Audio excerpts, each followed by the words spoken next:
오늘 우리에게 주시는 하나님의 말씀은 누가복음 16장 1절에서 13절입니다. 예수께서 제자들에게도 말씀하셨다.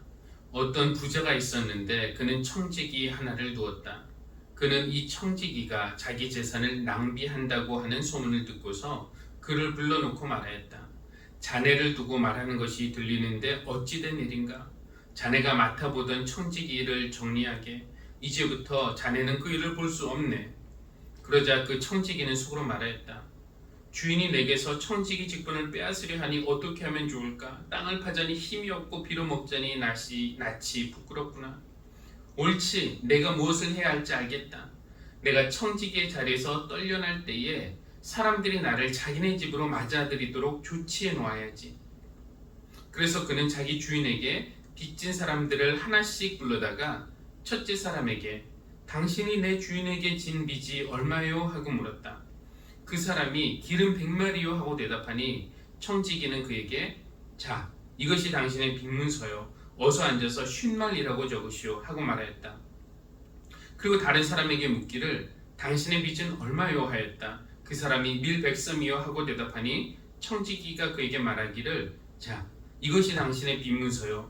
받아서 80섬이라고 적으시오 하였다. 주인은 그 불의한 청지기를 칭찬하였다. 그가 슬기롭게 대처하였기 때문이다.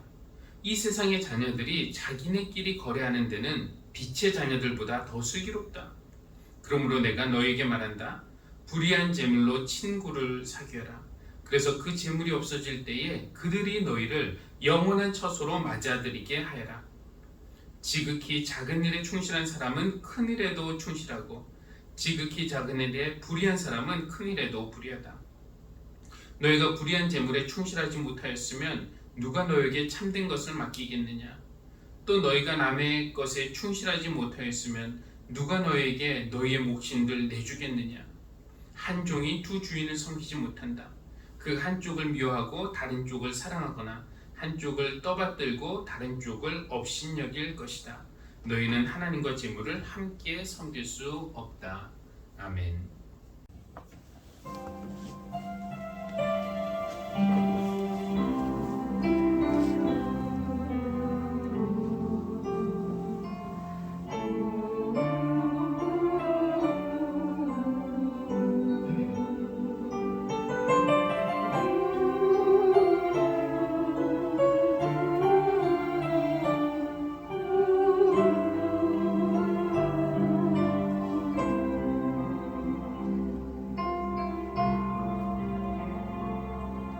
작은 갈대 상자 물이 새지 않도록 역청과 나무지를 칠하네.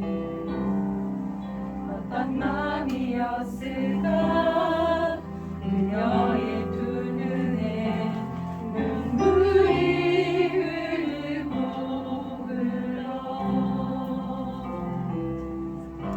동그란 눈으로 말 보고 있는 아이와 입을 맞추고 상자를 넣고 가까이 띄우며 간절히 기도했겠지. 정신없이 강물에 흔들흔들 흘러내려가는 그 상자를 보며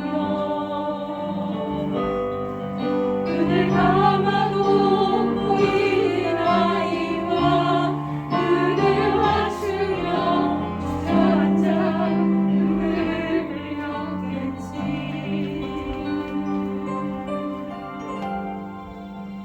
너의 삶의 창조인 너의 참 부모이신 하나님 그 손에 너의 삶을 맡긴다.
너의 삶의 창조인 너의 참 부모이신 하나님 그 손에 너의 삶을 맡긴다.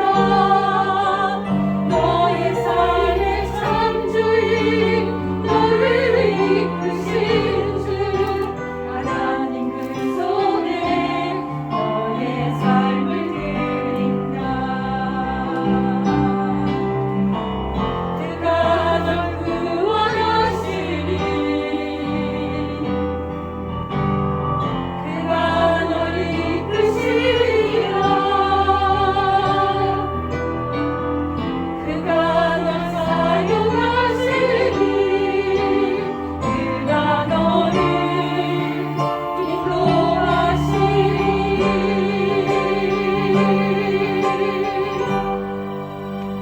너의 삶의 창조인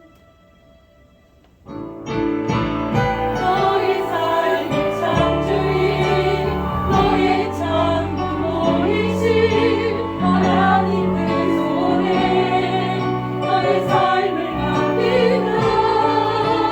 너의 삶의 창조인 너를 이끄신 주 하나님 그 손에 너의 삶을 드린다.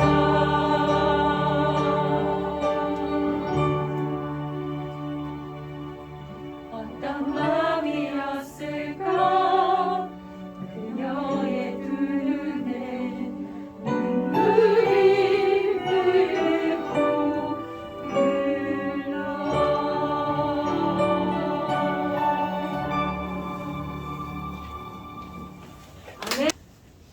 귀한 찬양 하신 제1여성교회 회원분들께 감사드립니다.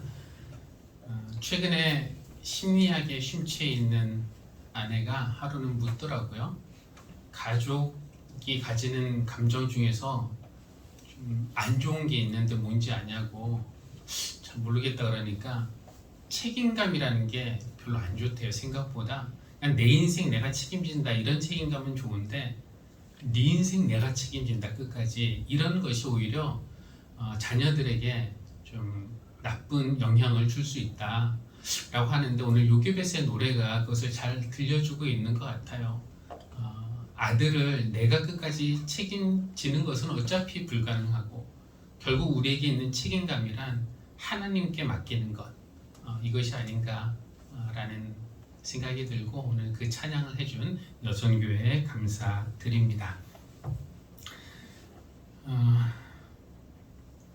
교인들이 듣기 불편해하는 설교가 돈에 관한 설교라고 하는데 목사인 저도 그런 설교하는 것을 좋아하지는 않지만 예수님이 말씀하신 주제 중에서 돈 이야기가 두 번째로 많다고 합니다. 가장 많이 하신 말씀은 하나님 나라에 관한 말씀이고요. 두 번째로 많이 다루신 주제가 돈이라고 하니까 돈을 이야기하지 않고는 사실 예수님의 말씀을 온전히 전할 수가 없습니다.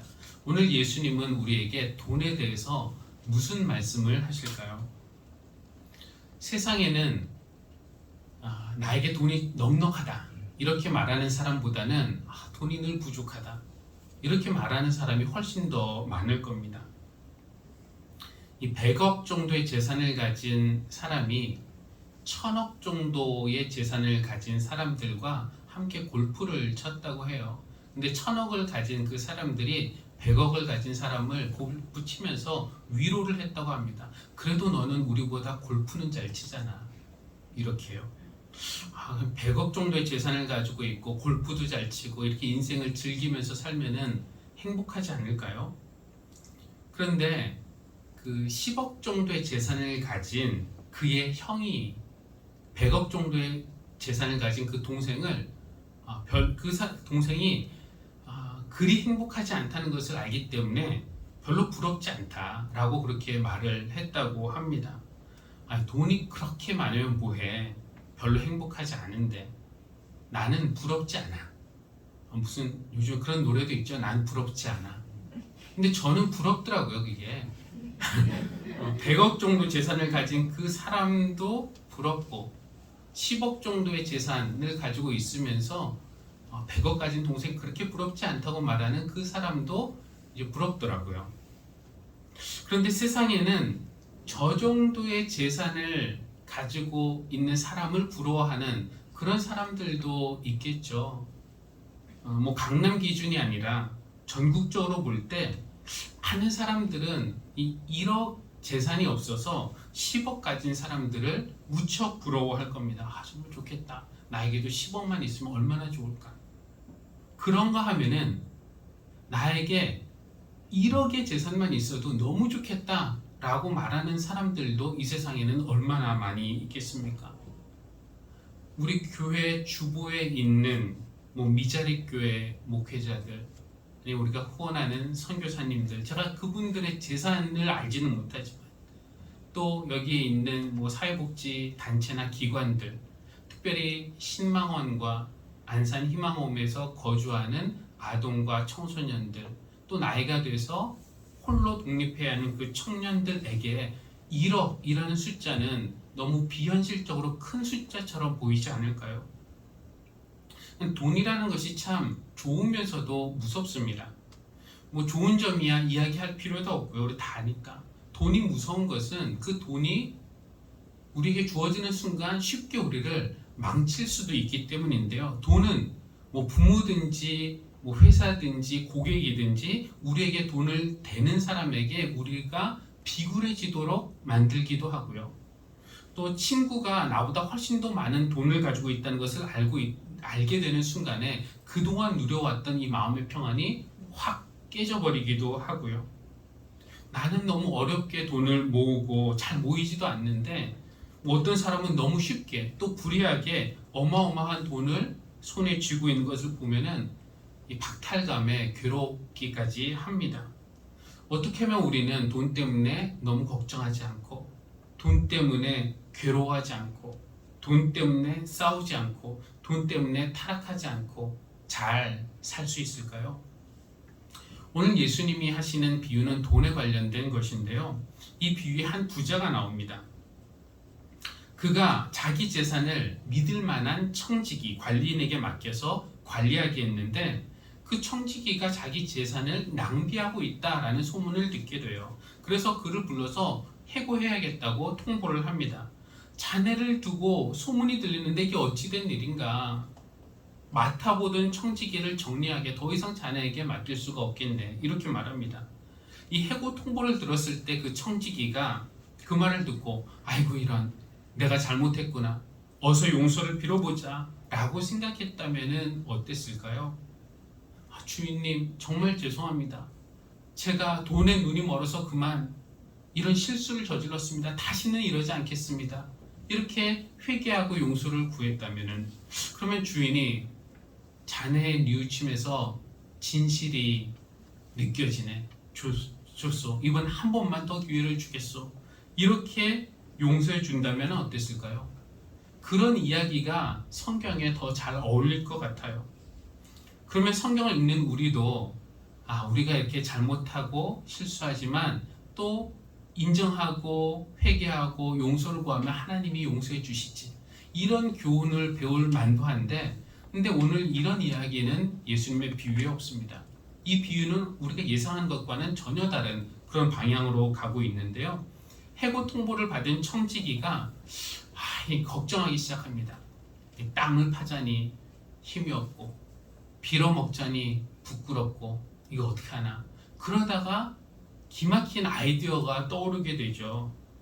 주인이 나에게 정리할 시간을 주었고 아직 사람들은 내가 해고당했다는 사실을 모르고 있고 그래서 이렇게 하면 되겠다 하고 그 머릿속에 떠오른 그 아이디어를 청지기는 지체하지 않고 실행에 옮겼습니다. 그 주인에게 빚진 사람들을 한 명씩 불러서 만나죠. 그래서 기름 100말 빚진 사람에게 내 주인에게 진 빚이 얼마인가? 기름 100말입니다. 청지기가 그 빚문서를 꺼내면서 내가 사실은 이러면 안 되는데 자네가 정말 내 동생같이 느껴져서 말이야. 자, 이거 고칩시다. 내가 당신을 위해서 해줄 수 있는 게 뭐가 있겠어? 여기 50말이라고 50마리라고 적으시오. 빚진 사람에게 그 청지기가 얼마나 고마운 사람입니까? 그러나 또 주인이 안다면 얼마나 황당한 일이에요. 그래서 그 사람은 또 다른 사람을 부릅니다. 당신은 빚이 얼마인가? 밀백섬입니다. 이 사람아, 그 밀백섬을 언제 다 갚나? 요즘에 당신 아내 건강도 안 좋다며. 나도 아내가 아파봐서 아는데 정말 힘들지. 내가 의사도 아니고 고쳐줄 수는 없고 내가 할 수 있는 게 뭐 있겠나? 자, 여기에 80섬이라고 적게. 그러면서 도울 수 있을 때 서로 도우며 살아야지. 그 사람이 얼마나 고맙겠습니까? 그러나 우리 생각에는 뭐 이런 사기꾼이 있나 싶기도 하죠. 청지기는 지금 자기가 유용할 수 있는 돈, 그 돈이 원래 수수료의 몫으로 자기에게 와야 될 돈인지 아니면 원래 주인에게 돌아가야 이익인지는 잘 모르겠지만 어쨌든 지금 자기가 사용 가능한 그 돈으로 사람들 찾아다니면서 호의를 사고 있어요. 나중에 그들이 그 호의를 갚을 것이라고 생각하고 말이죠. 참 아이디어는 기발한데 좀 문제가 생겼어요. 주인이 알아버린 겁니다. 근데 이 주인도 좀 이상하죠. 이 시간을 주고 정리하라고 그렇게 했는데 계속해서 자기에게 손해를 끼치고 있으니 화가 날 만도 한데, 근데 오히려 이 청지기를 칭찬합니다. 참 슬기롭게 대처하네, 이렇게 말하면서 말이죠. 이걸 읽는 우리는 이 불의한 청지기를 칭찬하다니 이게 어떻게 된 일인가 좀 불편해지기 시작합니다. 예수님 그럼 믿는 사람들은 자기 살 길을 위해서라면은 조금 부도덕하고 비윤리적인 행동을 해도 괜찮다고 예수님이 말씀하시는 것인가요? 근데 그게 아닙니다. 지금 예수님이 말씀하시는 것은 그 청지기의 불의한 행동이 칭찬받아 마땅하다라고 말씀하시는 것이 아니라 자기가 처한 그 현실을 분명하게 인식하고 지금 얼마 시간이 남지 않았잖아요. 그 얼마 남지 않은 시간에 자기가 살기 위해서 해야 할 일을 신속하게 실천했다는 것, 요거는 배울만하다라고 이야기하시는 겁니다. 이 사람은 자기의 처한 현실을 분명하게 알았어요. 그래도 뭐 내가 해오던 일이 있는데 다른 사람이 경력직으로 날 뽑아주겠지. 아니면은 주인이 그래도 뭐 좀 퇴직금 좀 챙겨주겠지. 그걸 가게 하나 오픈하지. 이렇게 막연하게 낙관적으로 생각하지 않았습니다. 만약에 그렇게 생각하고 아무 일도 안 했다면은 그 사람은 곧 망했겠죠. 그러나 그가 살기 위해 얼마 남지 않은 시간, 더 이상 아무것도 할 수 없는 그런 상황이 오기 전에 자기가 할 수 있는 일을 실천에 옮겼다는 겁니다. 예수님은 당신을 따르는 제자들에게 세상 사람들에게도 이런 점은 좀 배울 필요가 있다 라고 말씀하시는 거예요. 그들의 어떤 비윤리적인 행동을 배우라는 것이 아니라, 그 세상 사람들 다 닮아가라는 것이 아니라, 우리가 지금 얼마 남지 않은 그 시간에 살기 위해서 해야 될 일이 있으면은 미루지 말고 지체하지 말고 신속하게 행하는 그 실행력을 배우라는 거예요. 그러면은 지금 오늘 우리가 지금 이 시간에, 우리에게 주어진 이 시간에, 얼마 남지 않은 이 시간에 실천해야 되는 일은 무엇일까요? 예수님은 이 결론 부분에서 이런 말씀 하시는데요. 화면 보겠습니다. 9절에서 불의한 재물로 친구를 사귀어라. 그래서 그 재물이 없어질 때에 그들이 너희를 영원한 처소로 맞아들이게 하여라. 이건 또 무슨 말인가 싶어요. 뭐 의로운 재물이 따로 있고 불의한 재물이 따로 있는 건가요? 돈이 무슨 죄가 있다고 불의한이라는 그런 오명을 씁니까? 또 불의한 재물로 친구를 사귀라니, 이건 무슨 말일까요? 또 그들이 나를 영원한 처소로 맞아줄 것이라니, 이건 또 무슨 말일까요? 여기에 대해서 뭐 일일이 다 설명할 수는 없지만 그냥 이렇게 생각하면 될 것 같아요. 불의한 재물이라는 것은 우리가 어려움을 겪고 있는 이들, 가난한 이들을 위해서 우리가 내어줄 수 있는 모든 것, 이것을 이제 불의한 재물이 가리키는 그런 말이라고 보면 될 것입니다. 재밌는 것이 어렸을 때부터 교회를 다니신 분들은 아마 돈으로도 못 가요. 하나님 나라 이런 찬양 자주 불렀을 텐데요. 돈으로 못 간다고. 물론 우리가 천국행 티켓을 돈으로 살 수 있는 것은 아니지만 오늘 예수님 말씀 들어보면은 돈이 우리가 사용하는 돈을 어떻게 사용하느냐에 따라서 천국으로 영원한 생명으로 가는 길이 열릴 수도 있다고 예수님 그렇게 말씀하시는 거 아닙니까? 너희가 여기 내 형제 자매 가운데 지극히 보잘것없는 사람 하나에게 한 것이 곧 나에게 한 것이다 라고. 그것이 결국 불의한 재물로 친구를 사귀는 것인데요. 그렇게 말씀하시면서 가난한 이들을 우리가 맞아줄 때 그들에게 먹을 거 주고 마실 거 주고 입을 거 줄 때 그런 예수님은 그것을 당신에게 한 것이라고 받아들이시면서 영원한 나라로 영원한 생명으로 그들을 맞아주실 것이라고 말씀하셨는데 그것과 일맥상통하는 말씀입니다. 불의한 재물로 친구를 사귀면서 이 죽음의 길에서 돌아서 생명의 길을 걸어간 사람이 있는데요. 성 프란체스코, 굳이 따로 설명드리지 않아도 유명한 성인이죠. 주여 나를 평화의 도구로 써주소서라는 평화의 기도로 더 잘 알려진 그런 사람입니다. 성 프란체스코는 이탈리아 사람이지만 기독교 역사에서 가장 예수님을 닮게 산 사람이라고 인정을 받는 그런 사람이기도 합니다. 13세기, 14세기 그 당시에 교회를 포함해서 모두가 부와 권력 이런 것들을 추구하면서 살 때 의도적으로 부를 포기하고 부를 추구하는 길을 접고 가난을 선택하며 치열하게 살았던 그런 사람인데요. 어떻게 보면 기독교 안에 가난의 개념을 도입한 사람으로 평가를 받기도 합니다. 근데 그의 삶의 배경이 되는 마을이 이탈리아 중부에 있는 아시시라는 마을인데요. 이번에 제가 함께 갔던 그 이탈리아 여행 중에서 가장 개인적으로는 마음에 들었던 곳 중에 한 곳이 바로 이 아시시라는 곳이었어요. 그 성 프란체스코 성당 외부에서 그 앞에 펼쳐진 움브리아 평원을 그냥 바라만 보고 있어도 마음이 그렇게 평안해질 수가 없더라고요. 근데 이 프란체스코는 예수님을 닮기 위해서 가난을 선택하며 살았지만 원래부터 가난한 사람은 아니었습니다. 그의 아버지는 아시시에서 포목상을 하는 사람인데 돈을 정말 많이 벌었어요. 그러니까 이 프란체스코는 그런 아버지 아들로 태어났으니까 태어나면서 금수저를 물고 태어난 사람이었고요. 젊었을 때는 아버지의 재산으로 방탕한 생활을 즐긴 그런 사람이었다고 합니다. 근데 부자이기는 했지만 그 집이 귀족은 아니었어요. 그래서 프란체스코의 꿈은 무엇이었냐면은 이제 전쟁에 나가서 공을 세우면은 기사가 되고 그러면은 귀족이 되는데 내가 기사가 되어야겠다.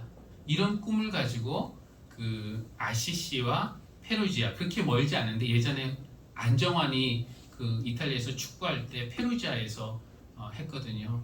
그 2002년 월드컵 때 골 넣어가지고 거기서 이제 쫓겨난 이탈리아 상대로 골 넣어서 얘는 그 페루지아와 아시시 사이의 전쟁에 참여했다가 그만 전쟁 포로로 잡히고 맙니다.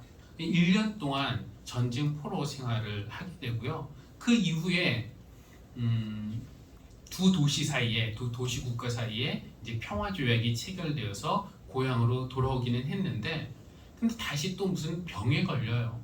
뭐 이런저런 일들이 많았지만 어쨌든 그 프란체스코는 그동안에 세상에서 즐겼던 그 즐거움과 흥미 이것을 잃어버리고 주님을 향해서 회개의 길을 걷기 시작합니다. 그래서 돌아와서는 이 아시시 성 밖에 성 다미아노라는 허름한 성당이 있었는데 매일 거기 가서 이제 기도하고 또 이런 삶을 살다가 어느 날 주님의 음성을 듣게 돼요.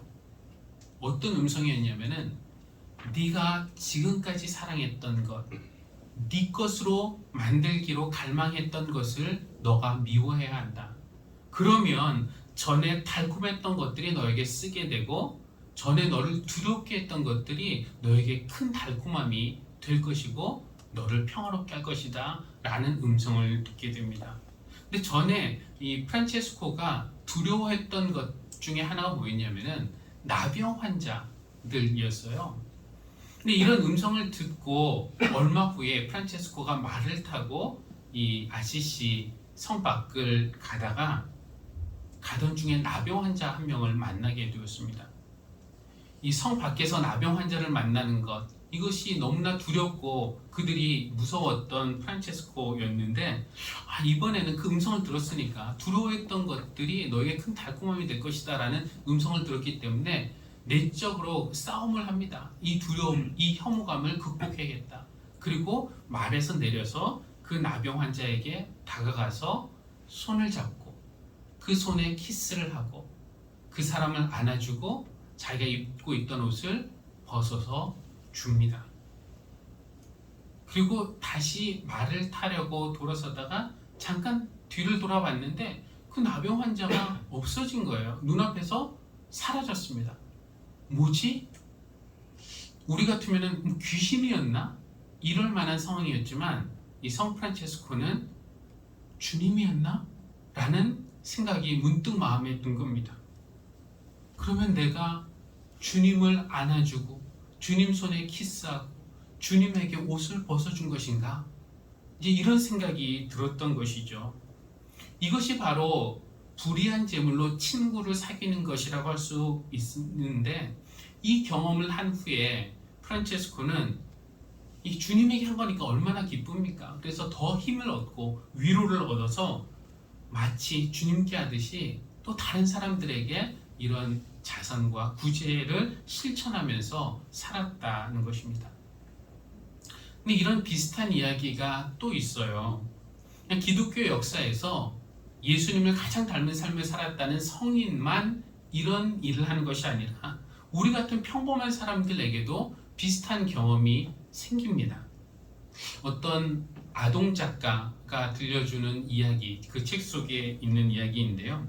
이분이 이제 연세가 좀 있는 분인데 지방에서 버스를 타기 위해서 버스에 올라탔는데 그 버스에 앉아있던 어떤 아주머니가 자리에서 일어나더니 여기 앉으시라고 그러는 거예요. 그래서 괜찮다고 아주머니 앉으시라고 그랬는데 그분이 하도 그냥 앉으시라고 그러니까 어쩔 수 없이 이제 앉게 됐어요. 그러면서 어쩜 이렇게 친절하십니까? 아주머니 인상도 참 좋으시네요. 혹시 교회 다니시나요? 그랬더니 이제 그분이 본인의 이야기를 하더라는 겁니다. 이분이 어느 시골 교회 집사님인데요. 하루는 이제 몹시 바쁘게 집안일을 하고 있었는데 거지가 구걸하러 들어왔어요. 일에 몰두하고 있던 이 아주머니가 귀찮기도 하고 자기도 모르게 퉁명스럽게 바쁘니까 다른 데 가서 좀 알아보라고 이렇게 쫓아냈다는 겁니다. 그래서 거지가 돌아서 나가는 그 모습을 힐끗 쳐다보는데 틀림없는 예수님 모습이라는 거예요. 그래서 이제 깜짝 놀란 아주머니가 예수님이 밖에 나가니까 얼른 쌀을 이렇게 퍼가지고 막 나갔습니다. 근데 그 사람이 사라지고 없었어요. 큰일 났다 싶어서 온 동네를 다 돌아다녔는데 아무리 돌아다녀도 그 사람이 보이지 않는 겁니다. 한 수 없이 집에 와서 그냥 주저앉아서 그냥 통곡을 했습니다. 예수님이 나에게 찾아오셨는데 먹을 걸 좀 달라고 하셨는데 내가 이렇게 퉁명스럽게 예수님을 문전박대하다니 하면서 펑펑 운 거예요. 그런데 이게 나쁜 일만은 아닌 게 그때부터 이 아주머니에게 낯선 사람이 예수님처럼 보이기 시작했다는 겁니다. 그래서 만나는 사람마다 혹시 저분이 예수님이 아닐까? 그때 나를 찾아오셨던 그 예수님이 아닐까 싶어서 예수님 대접하듯이 정성스럽게 대접을 했다는 거예요. 그러니까 버스에 예수님이 타시는 것 같으니까 얼른 자리를 내어드린 것이죠. 이분도 성 프란체스코처럼 불의한 제물로 친구를 사귄 그런 사람이라고 할 수가 있겠습니다. 그러니까 불의한 제물로 친구를 사귀라고 주님이 말씀하셨는데 성인만 이런 일을 하는 것이 아니라 평범한 사람도 그렇게 할 수 있고요. 재물을 가진 부자만 그렇게 할 수 있는 것이 아니라 나눌 마음이 있는 사람은 누구든지 할 수 있는 일입니다.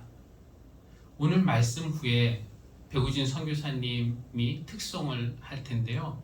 베드로의 고백이라는 찬양 가사를 이렇게 보니까 중간에 이런 가사가 있더라고요. 이따가 들으시겠지만 나는 보았습니다. 굶주리고 병든 이들 떨고 있는 그 눈빛 나는 못한다고 모른 척 지나갈 때 그들 속에 주님 모습을 봤다는 거죠. 그러면서 주님이 물으세요. 나를 사랑하느냐? 사랑하느냐? 그 질문에 베드로가 주를 사랑합니다 라고 대답하는데 예수님이 나를 사랑한다니 고맙다 잘했다 뭐 이렇게 얘기하시는 것이 아니라 내 양을 먹이라고 그렇게 말씀을 하십니다. 그러니까 주님을 사랑하는 것은 주님의 양, 우리의 이웃을 돌보는 것으로 표현되어야 된다는 그런 의미 아니겠습니까? 주님을 사랑하는 것과 우리 이웃 중에 지극히 작은 사람을 사랑하는 것과 같은 것이라는 거죠. 우리에게 있는 재물 어떻게 하면 좋을까요? 오늘 말씀 마지막 절에서 예수님은 하나님과 재물, 만몬 우리가 함께 동시에 섬기는 건 불가능하다 하시면서 우리에게 단호하게 한 가지를 선택하라고 요구하십니다. 재물을 주인 삼고 주님을 그 재물을 벌기 위한 도구로 삼을 때 우리의 재물은 우리를 불의하게 만드는 것이 될 수 있고요. 그러나 반대로 주님을 주인 삼고 재물을 주님의 뜻을 실천하기 위한 도구로 삼을 때 그 재물은 우리를 영생의 길로 인도하는 그런 도구가 될 줄 믿습니다. 이번 9월 외부에 알리거나 자랑할 것은 아니지만 우리가 교회 창립 기념일을 맞아서 교회를 우리가 세운 목적, 우리가 처음 세울 때 이런 교회가 되자 했던 것을 더 잘 실천하기 위해서 이웃들에게 도움의 손길을 몇 군데 보냈습니다. 침수 피해를 입은 교회들, 미자립 교회, 선교사님들의 치료비와 또 선교사 자녀를 위한 장학금, 또 기관에서 생활하는 청소년들과 또 퇴소한 청년들의 독립을 위한 어떤 후원금으로 우리가 지출했는데 이렇게 하는 것이 우리가 가진 재물로 친구를 사귀는 일이고 이것이 우리 교회를 영원한 생명으로 인도하는 그런 길이 될 줄 믿습니다. 하나님께서 우리의 눈을 밝게 해주셔서 성 프란체스코처럼 나병 환자 속에서 우리 주님을 발견하게 하시고 또 그 시골교회 집사님처럼 만나는 모든 사람을 예수님 대하듯 대하게 하시고 또 베드로의 고백처럼 굶주리고 병든 이들, 떨고 있는 이들의 눈빛 속에서 우리 주님의 모습 볼 수 있기를, 그래서 우리에게 있는 재물로 친구 사귀는 일을 더 열심히 할 수 있는 우리 교회가 되기를 주님의 이름으로 기원합니다. 아멘. 이 시간에 배구진 목사님 특송하는 것 우리 하나님께 올려드릴 텐데 함께 듣겠습니다.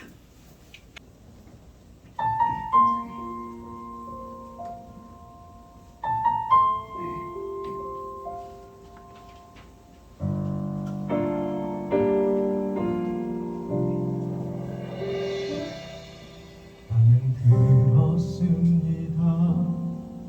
짙은 어둠이 내린 그 밤 수많은 거짓을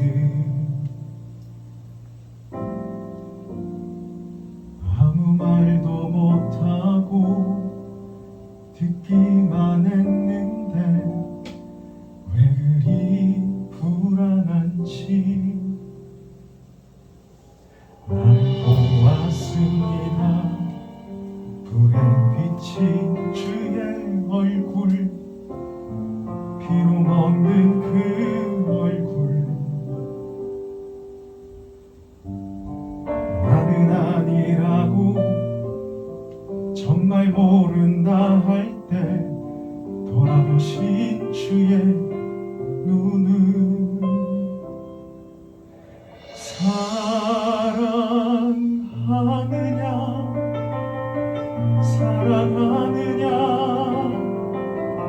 내가 나를 사랑하느냐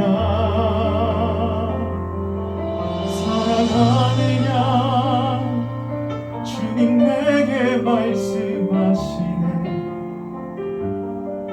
나의 양을 먹이라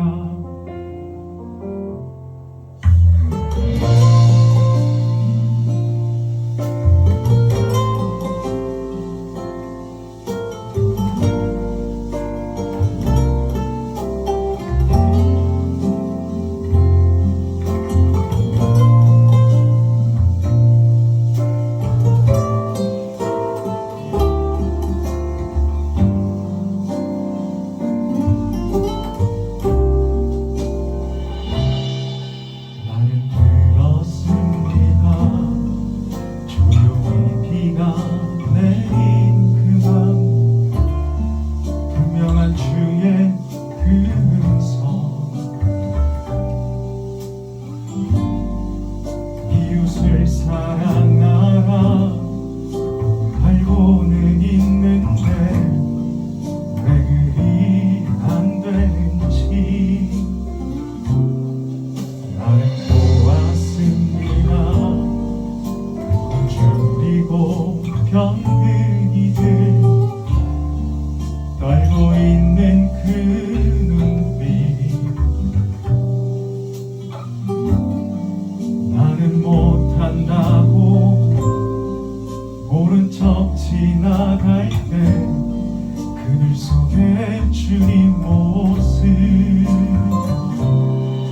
사랑하느냐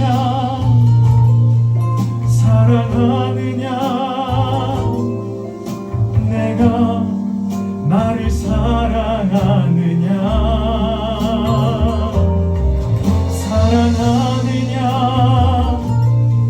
주님 내게 말씀하시네 나의 양을 먹이라 사랑합니다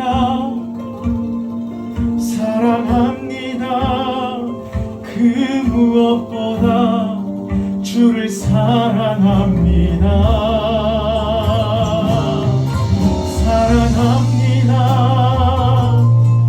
주님 가신 십자가의 길 따라가겠습니다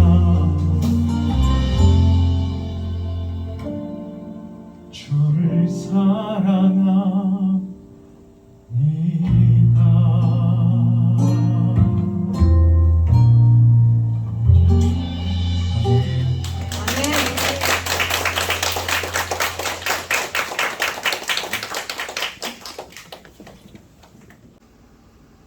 천하 만물의 주인 되시는 주님, 재물을 주인 삼고 주님을 도구 삼을 때 재물은 우리를 불의하게 만들 수 있지만 반대로 주님을 주인 삼고 재물을 주님 뜻 이루기 위한 도구 삼을 때 그 재물이 우리에게 영생으로 가는 길을 보여준다고 가르쳐 주시니 감사합니다. 불의한 재물로 친구를 사귀라는 주님의 말씀의 뜻을 깊이 헤아리며 성 프란체스코처럼 나병 환자 속에서도 주님의 모습 보고 시골교회 그 집사님처럼 우리가 만나는 모든 사람을 예수님 대접하듯 대하고 베드로의 고백처럼 굶주리고 병든 이들 떨고 있는 그 눈빛 속에서 주님 모습 보게 하셔서 우리가 가진 재물로 지극히 작은 이웃과 친구 되는 일에 더욱 힘을 내는 우리 하늘시작교회 되게 하여 주십시오. 그런 결단과 소망으로 오늘의 예물 드립니다. 정성과 사랑으로 드리는 이 예물을 기쁘게 받아주시고 필요한 곳에 귀히 쓰임받게 하여 주십시오. 드린 이들의 손을 풍성하게 채워주시고 저들의 마음에도 세상이 빼앗을 수 없는 기쁨과 평안을 부어주시기를 기도합니다. 예수님의 이름으로 기도합니다. 아멘.